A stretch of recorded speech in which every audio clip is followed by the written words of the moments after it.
Mercedes-Benz introduced the G63 AMG 6x6 in 2013, with production limited to just over 100 units.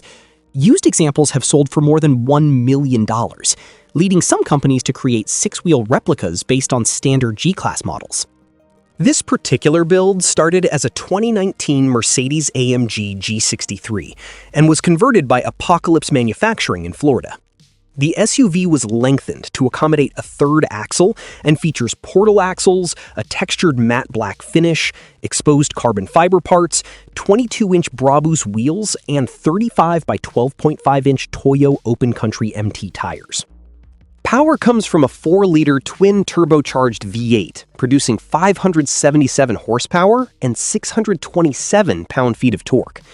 The vehicle is currently being offered through an online auction.